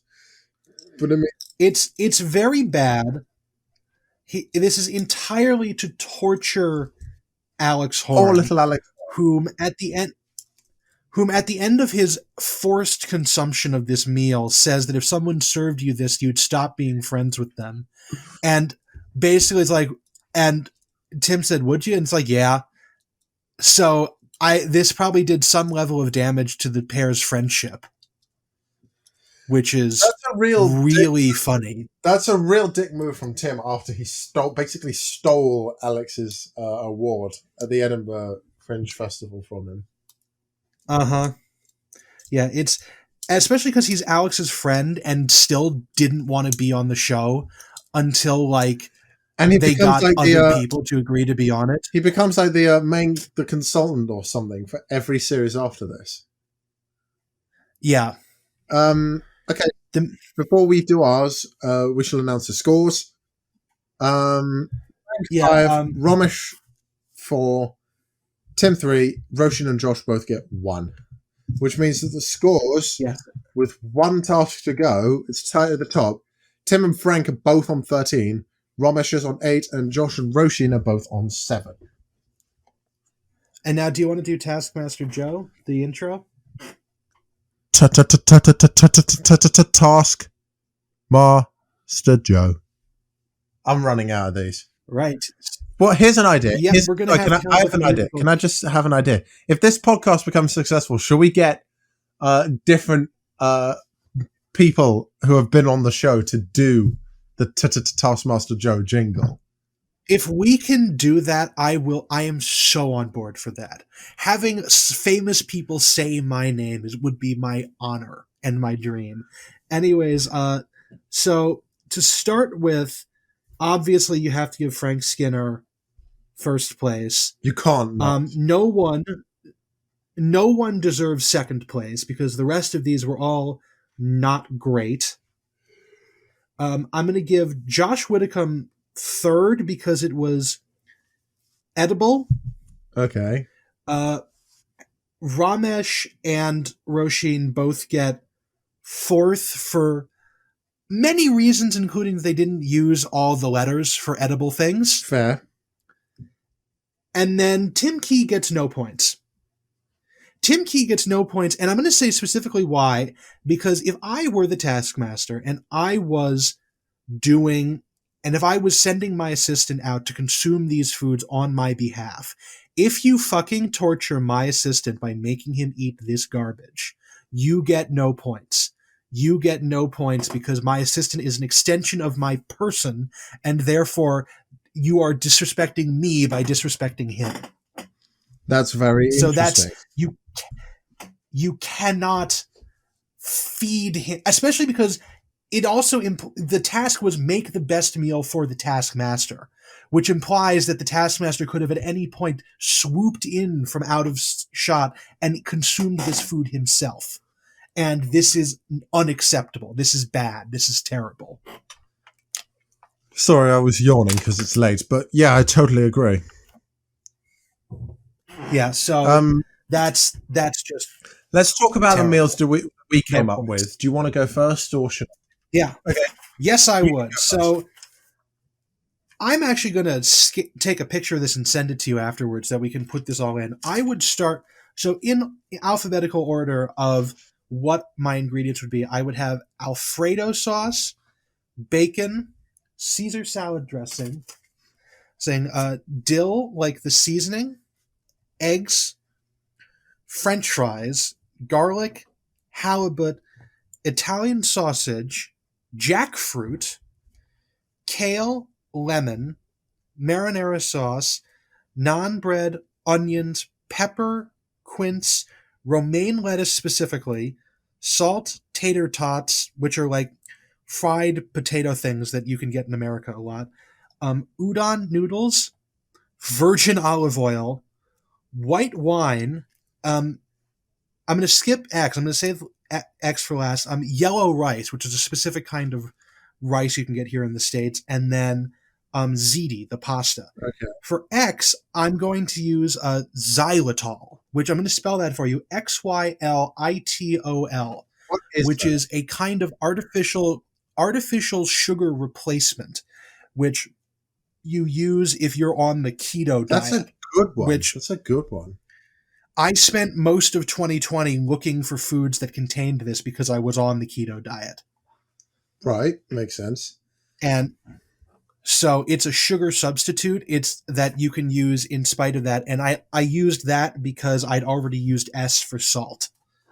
Because it occurred to me that none of these people had actually gotten like seasonings. And so their food was probably bland as hell. Okay, so what's your meal? What's like the whole group of your food called? So to start with, we have the salad course, which is a traditional Caesar salad with bacon in it, with crumbled up bacon. Okay. That's a nice appetizer. The breakfast course is an omelet with French fries, tater tots, bacon, and with French fries, tater tots, and bacon in it, because that's like the... Sorry, as a British person, what are tater tots? That sounds weird. They're basically fried little potato chunks that you often get, fried and breaded potato chunks that you get in the frozen food sections. From Wikipedia, tater tots are grated potatoes formed into small cylinders and deep fried, often served as a side dish. It's a registered trademark of a frozen food company, but it's used as a generic term. They're called tater tots because tater is short for potato in America. Yeah. And I was just thinking of this because I've seen a lot of like hangover omelets that use just a bunch of starch and potatoes and everything. Shit. So that's kind of where I was going for that, because I wasn't going to serve them by themselves because I thought that would be cheating. And so I just dumped them into a big omelet, because I've done that before and it's delicious, but it's like 9,000 calories. Fuck me. What's next? Then I'm going to have Italian sausage with sauteed onions and red sauce, which is what marinara sauce is, because I like Italian sausages. And then here's the fun one. It's called membrillo. Membrillo. It is the dessert. It's a Spanish dish that is quince paste that you usually make with sugar. It's like a sweet-ish paste that you, I guess, smear on bread. And you usually use sugar, but because I'm using xylitol, that's where that's going. And it's apparently a relatively simple thing, but I could, under time, with never having done it before, we could see how that goes. Fair enough. Any other dishes? Yes, to complement the salad, we would have sauteed kale with garlic, and you saute kale using the virgin olive oil, the white wine, and the lemon, just to make it taste nice. Then, as another dish, we would have udon noodles with lemon and dill seasoned halibut. Okay. Because that sounds very nice. And then finally, as a side dish, you would have naan bread with egg fried yellow rice. And then finally, to use the jackfruit, you could actually serve. I had to Google around to figure out how one ate a jackfruit. And as it turns out, you can basically just slice it up and serve it as either a sweet or savory food, just by itself with minimal toppings. So I was either going to serve it in just sliced with a bit of xylitol on it as a sugar, or I was going to make it into another sort of like pasty thing and smear it with the naan bread. Ooh, sounds good. I like that.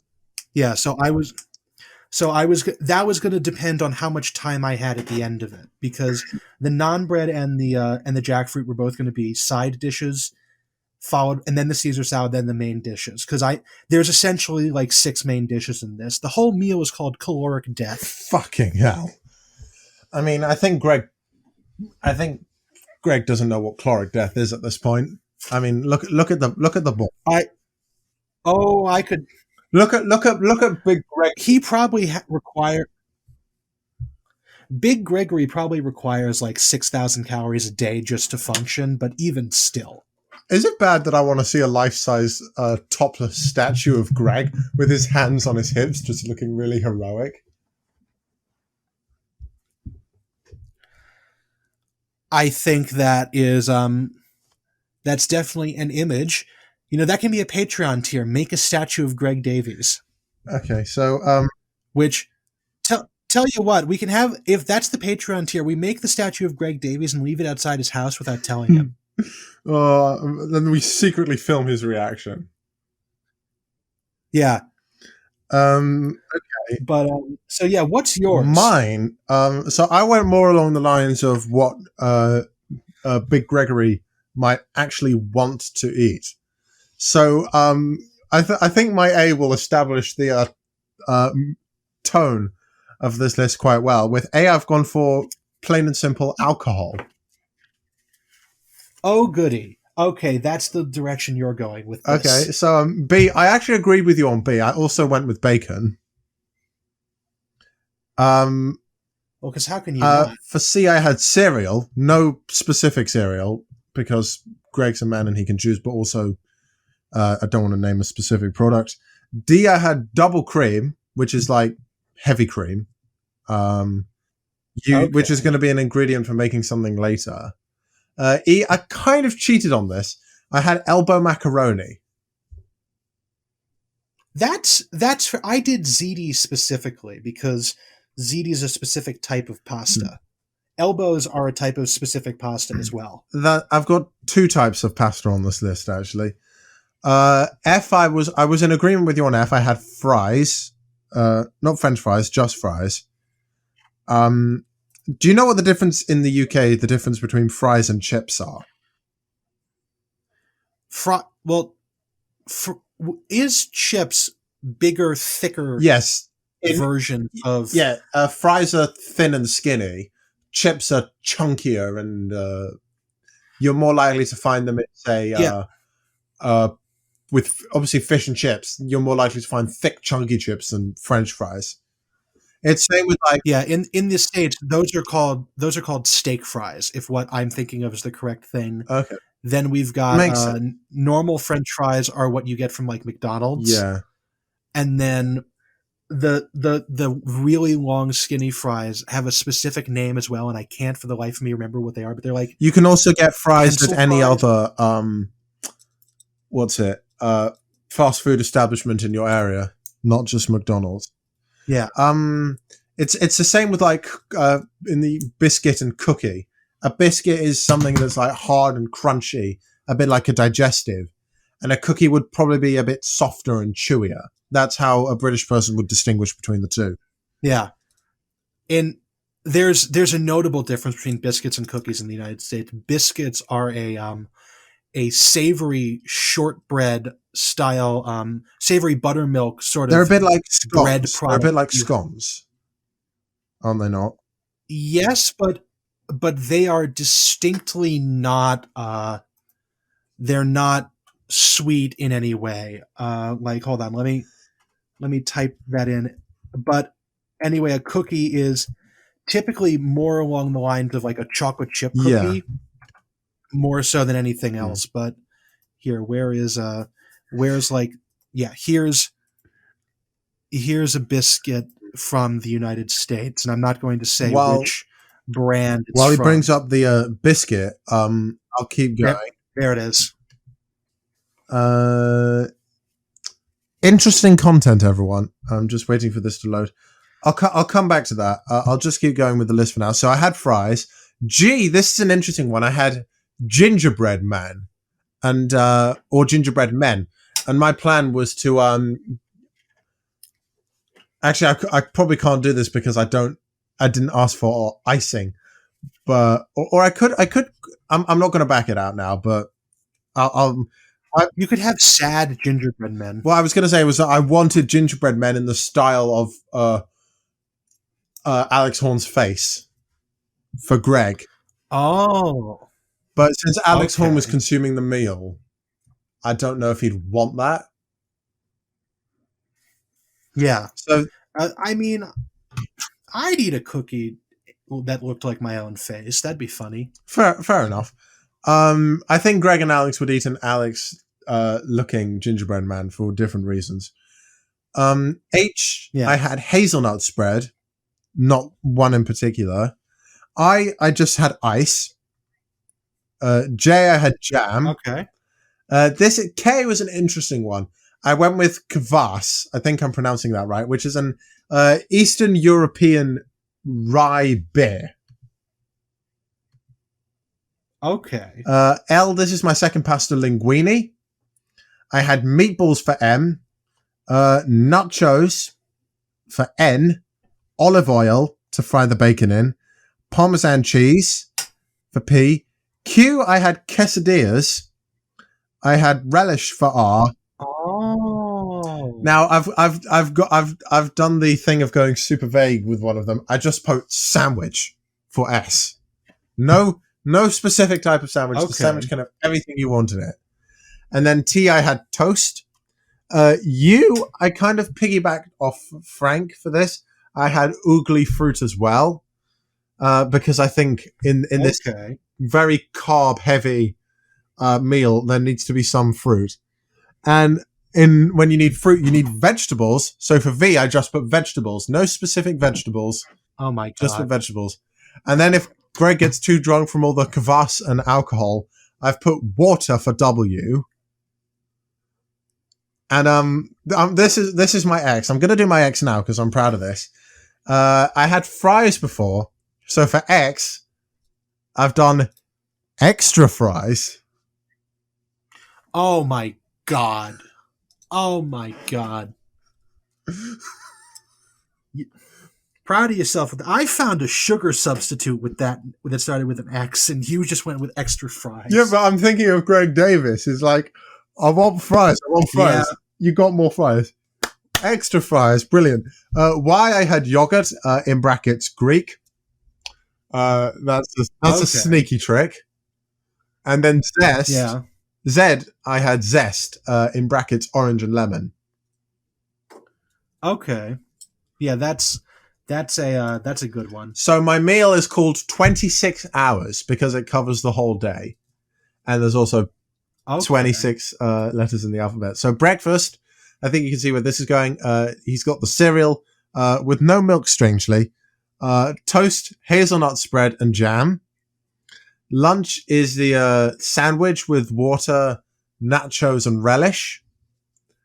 Then it comes to dinner. His starter is a quesadilla with the kvass.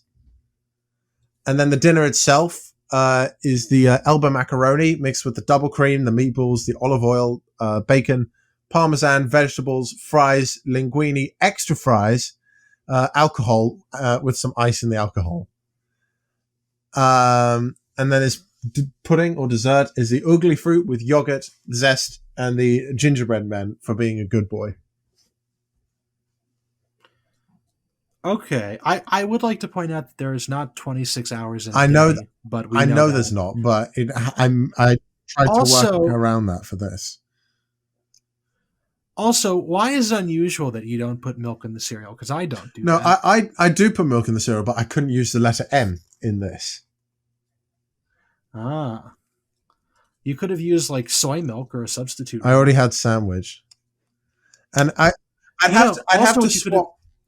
have to swap alcohol for almond milk, and I think Greg, as the powerful meat eater that he is, would not be impressed with that. You know what you could have done? You could have just put ice cream and then just melted ice cream into the cereal for the milk. That would give you diabetes. I mean, so would most of this food. There's no right or wrong answer here. This is just our opinion. No, there's not. Well, no, the wrong answer is Tim Key's meal. Fair enough, and I didn't make Tim Key's meal.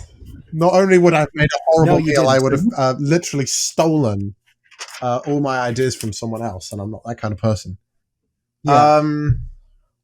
Send us an email at ytsnpod with whose meal you think is better. All right. Now that that's out of the way, and I'm just a couple minutes away from going to bed, we have the live task. Yeah, it's very, very quickly. We're going to go through this. The task is a little bit complicated, but basically, wearing boxing gloves. It's a little wordy, but basically how it is that it's wordy, but once you understand it, it's easy. Yeah. While wearing boxing gloves, there's a you have to sort the bowl of candy in front of you so that the blue candy is in a second bowl. You have 100 seconds. Non-blue candies that have entered the second bowl will be subtracted from your final score. We have a variety of different methods, most of them stupid. I watched this on 1.5 times the speed, and it was hilarious. Oh, God. So I'm starting with Rasheen. Rasheen realized that she didn't have the dexterity to sort anything, so she dumped all of the sweets into the other bowl and just expected that she would do better than everyone else by virtue of having the blue sweets subtracted, the non-blue sweets subtracted from the blue sweets. This naturally ends very badly for her. We'll come back to her. Josh Whitcomb sorted very slowly, and at the beginning he was very bad at it, but he picked it up soon enough. He got 10 into his other bowl after all the points were recorded out. Frank sorted very slowly to the point where Alex Horn was making fun of him. Romesh was using his mouth. Not bad. And then I have, for Tim, pour on floor, use foot. He took off his shoe. He used his mouth and at his one sock. point as well. He was literally eating off the floor. He did. Yes, he was. He was sorting them using his foot, and it was actually successful, in which he sorted 21, which is the final score. The remaining scores are Romesh got 12, Frank got 11, Josh, as I said, got 10, Roshin got negative 2,143. So that's where that goes. We do, and then that's the show. The scores are calculated. What do we have for the end of the episode? Who won here? So in last place is Roshin with 8. Not a great performance from Josh after a couple of very good episodes back to back. He finished on 9. Romesh on 12. Frank on 16. But Tim Key wins his first episode with a total of 18 points. Yep. And so Tim Key can series winner. puff on Romesh's vape mod. So Tim Key can puff on Romesh's vape mod while using the Orgasmatron. Yeah. And eating his own fish chowder. Uh-huh. Yep. But who won the series? Let's tell a nice audience that. The series scores are very, very close. So Roshin is in last on 68 points. Round of applause for Roshin for coming last. Yeah. Next it's Tim, who came fourth on 88.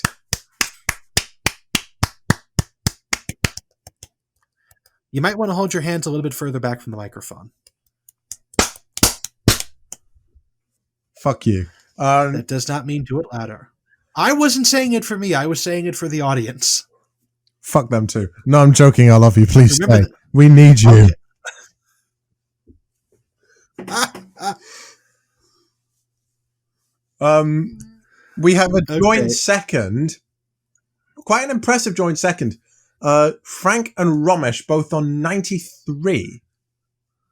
And finally, the man... Which, fun fact, 93 is Frank's age in centuries, perhaps. No, it's his age in... It's not his age in minutes, I'll tell you that. Romesh also made it to 93, despite winning no episodes. And the man, the myth, the legend who got Greg Davis's name tattooed on his foot is Josh Widdicombe on 94 points. So Josh wins the series and a trophy which looks like a karate trophy. I'm not saying that this was a last-minute purchase, but why is there a man doing karate on the top?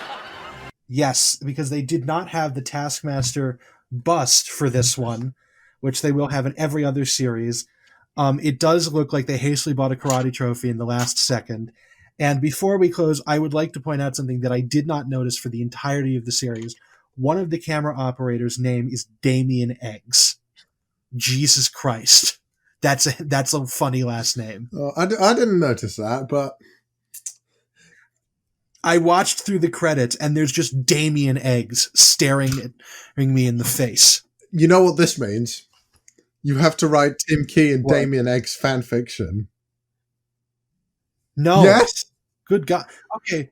Why? First of all, why? Second of all, You'll no. round out the Poet and the Egg trilogy.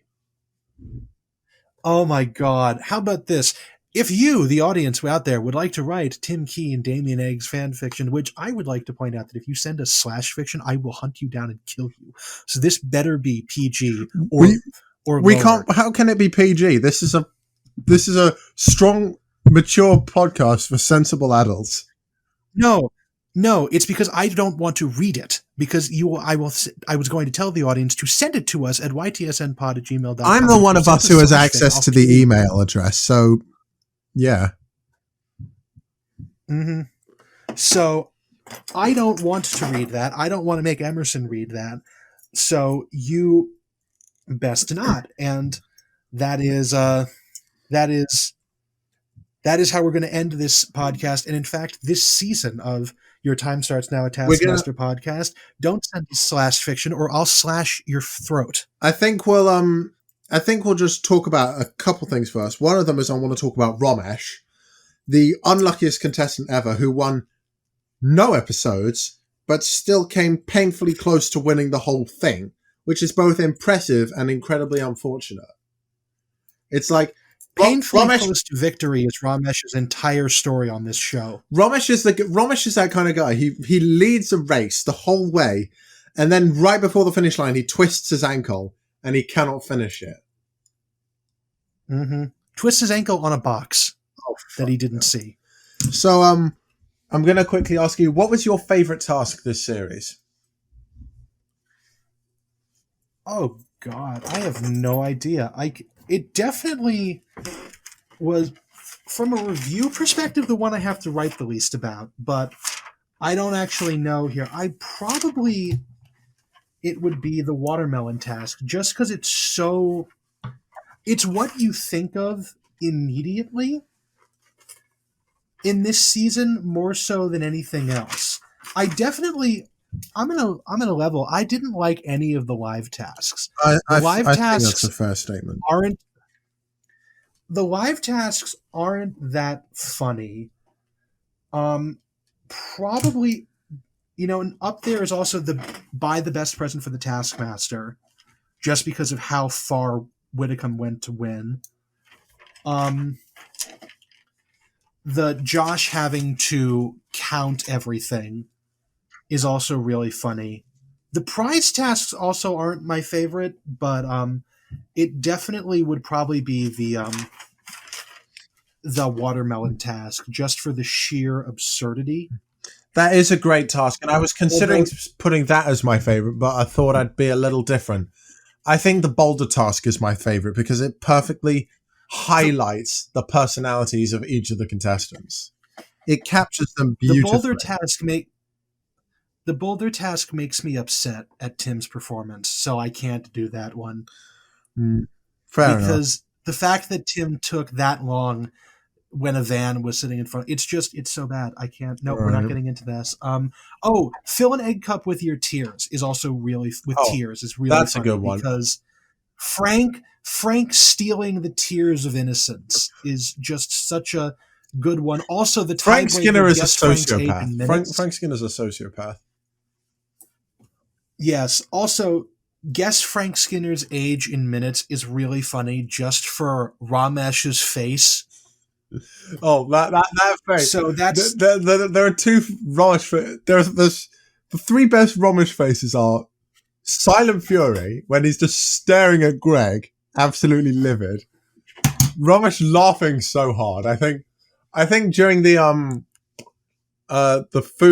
prepare a meal task, he said he didn't go the whole hog or something, and he laughs so hard, and his face cracks the biggest smile. And then there's also that face of that. There's also that face of Romesh, basically being sentenced to death, right in front of Greg. Yeah, that's great. That's such a great thing. And what was your favorite task, audience? Write to us at ytsnpod@gmail.com. Oh, he messed it up. Tell us you don't need to take a shot because he messed it up. You don't need to take a shot. I said ytsnpod@gmail.com. You messed it up a bit, though. I think you said ytsngmail or something before correcting yourself. No, yes. I said ytsnpod@gmail.com. Listeners, if you think Joe messed up the email address, send it to ytsnpod@gmail.com. Until then, yes, and tell us whether or not you think you messed up. If you think, we'll be back until season 2. Actually, no, we're going to have to do a Q&A episode first. We'll do to round out everything that people asked us, and then we'll do a Q&A episode, and then we'll be back with season 2. Yeah. I'm not sure when we'll record that because I've got to produce or edit all the episodes. So I don't know when the Q&A is going to happen. Me neither. And this is fortuitously well timed because Emerson's internet has been cutting out all night. So he's not even showing up on the Zencaster feed anymore. So I think we might just be able to end this. Can you still hear me? I couldn't hear you. I couldn't hear you a second ago. Yes, it'll probably still have my audio. Yeah, I've been having internet problems, but we've managed to keep it going. Before the internet cuts out any longer and makes life already harder than it is, I've been Emerson. And I've been Joe, and this has been Your Time Starts Now, a Taskmaster podcast. Thank you so much for sticking around, especially after the And Alex has been a crash dummy. Episode 1. And Alex has been a crash dummy. Tim has been a terrible cook. Frank has been ancient. Romesh has been a vegan who's a hypocrite. Greg has been enormous. Roisin has been a disaster, and Josh has been the winner. Uh-huh. Bye. And with that, we will bring this podcast to a close. Goodbye.